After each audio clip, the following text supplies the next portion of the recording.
When they reviewed the drone footage from the deepest part of Loch Ness, frame by frame, they found the thing everyone missed on the first pass. At 700 feet down, in water no light had reached in 10,000 years, in the half second before the drone's camera turned away, something in the dark ahead of it produced a light of its own. A single point of pale light, low against the bottom, that held steady for 3 frames and then was gone. The team spent weeks trying to explain it: a reflection, a lens flare, a fault in the sensor. None of the explanations survived because there was nothing down there to reflect anything, no surface for a flare to catch, and the fault would have to have produced a light that moved. This is the footage that made a survey team stop talking to each other, why they sat on it for months before anyone outside the group saw it, and what it means that something at the bottom of Loch Ness appears to have been looking back. Start with why the bottom of that loch is the one place this could happen and go unexplained. Loch Ness runs over 20 miles through the highlands and drops more than 700 feet, deeper than the North Sea, holding more fresh water than every lake in England and Wales combined. And the water is black. Peat washes down from the hills and hangs suspended through the whole column, so that below 30 feet even a powerful light dies before it reaches anything. The floor of that loch is one of the least observed places on the planet. The surface of the moon has been mapped in finer detail than the bottom of Loch Ness. Hold that, because it means nobody had ever properly seen that floor until drones could descend and hold position in the dark. People have watched the surface for 90 years. The bottom, until very recently, no one had looked at all. And the first time anyone truly did, something looked back. The expedition was not hunting for a monster. It was a mapping survey. A small team running a remotely operated vehicle along the deepest trench of the loch to build a proper depth profile of a basin that had never been charted in detail. Routine, unglamorous work. The drone carried a good camera and a powerful light, and it ran a planned line along the bottom, the operators in the boat above watching the feed and the sonar side by side. The first stretch was exactly what they expected. Silt. Cold. The occasional sunken log resolving out of the dark and passing by. Nothing that belonged to any story. And then the sonar picked up the edge of the trench they had come to map, and the drone went over it, down into the deepest water in the loch, and that is where the feed started doing things the operators could not explain. It began with the sonar. As the drone descended into the trench, the operator got a return that did not belong. A solid contact low against the bottom, well off to one side of the planned line, where the earlier passes had logged nothing. His first thought was a rock outcrop, and he turned the drone toward it to add it to the map. Keep that turn in mind, because it is the reason any of this exists. He was not chasing an anomaly, he was doing his job, adding a feature to a chart. And as the drone came around and its light swung toward the contact, the return on the sonar did something a rock does not do. It moved. Not fast. It shifted position, slightly, holding its distance from the approaching drone, the way the contact in every one of these stories seems to hold its distance. And the operator, watching the sonar and the black camera feed at the same time, felt the first cold sense that the thing he was mapping was aware of the thing mapping it. Then the tension climbed because the drone kept closing and the feed stayed black. That is the part the team found hardest to sit with afterward.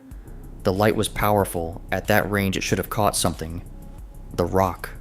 The outcrop, whatever the sonar was seeing.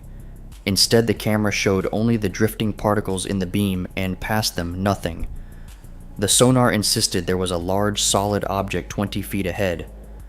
The camera, pointed straight at it, showed empty black water. An object that size, that close, that the light could not find, is not a rock. A rock reflects, this absorbed. Whatever was ahead of the drone in the trench was taking the light and giving nothing back.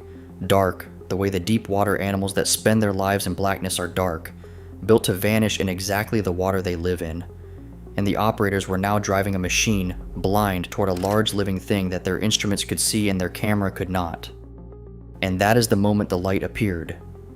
In the half second before the operator, unnerved, pulled the drone back and turned it away, a single point of pale light bloomed in the dark ahead of the camera, low, steady, where the sonar said the object was.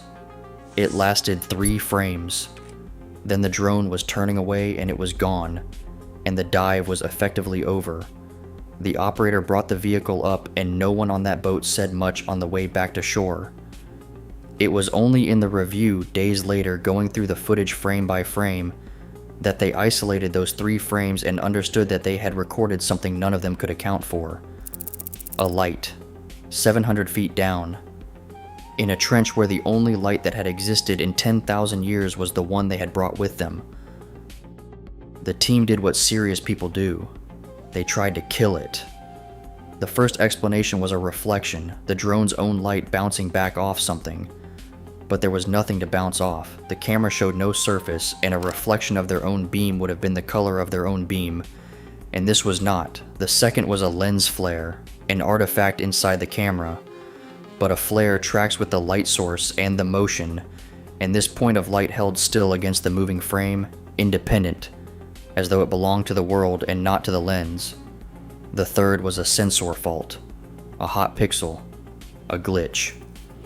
But a glitch does not appear exactly where the sonar independently says a large object is sitting, and a glitch does not hold for 3 frames and then stop. Every explanation that kept the world ordinary failed on a specific, checkable detail. What was left was the thing none of them wanted to write down. That the light had a source, and the source was down there, and it was where the animal was. And here we have to be honest about what that could mean, because the honest version is the strong one. There is a real phenomenon that fits, and it does not require magic. It is called bioluminescence, light produced by a living animal, and it is not rare in the deep. It is the single most common form of light in the deep ocean, produced by a vast range of animals that live below the reach of the sun, used to lure prey, to signal, to see. We do not associate it with a Scottish loch because we have never looked at the bottom of one in the dark. But if something large lives in the permanent blackness at the bottom of Loch Ness, something adapted over a very long time to a world with no light, then a body that produces its own light is not a fantasy. It is exactly what the deep does to the things that live in it. The plesiosaur answer is wrong. The loch is too young, and the genetic survey found no reptile DNA. But the survey did find an overwhelming abundance of eel DNA, and traces that match nothing in the databases at all, and the deep sea is full of animals that carry their own light. The candidate that fits the water is not a monster from a photograph. It is something stranger and more real, a large, dark, self-lit animal in a trench we had never looked into. The tidy answer, of course, is that the light was an artifact after all, that the team fooled themselves, that 3 frames prove nothing. It is reasonable. It also sets aside every explanation the team themselves ruled out, one by one, with the footage in front of them. The reflection with nothing to reflect from, the flare that would not track, the glitch that landed exactly where the sonar saw a body. The record was not refuted. It was set aside because a light at the bottom of Loch Ness that answered a drone is not something a science that decided this question was a joke is willing to file. So they filed it as nothing, and the 3 frames sat unwatched, and the trench stayed unmapped. And the thing that made the light stayed where it has always been. So we are left with a survey that went to map the deepest part of Loch Ness and came back with 3 frames it could not explain. A sonar contact that moved. A powerful light that found only black water where a large object sat. And in the half second before the drone turned away, a single point of pale light in a trench that had been dark since the ice left. Steady, deliberate, exactly where the animal was. The plesiosaur story is the exciting version, and it is wrong. But the version the footage supports is worse, and quieter, and harder to walk away from. Because whatever is at the bottom of that loch did not just hide from the light we brought down. It made a light of its own. It was not only being watched, it was watching.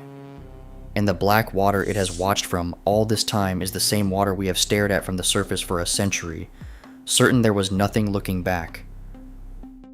If you have ever been out on deep water and felt something you could not account for, a shape that shouldn't have been there, a light where no light should be, a stillness that felt like attention, tell me where you were in the comments, and subscribe because the loch has not finished giving up what it hides. It has barely started.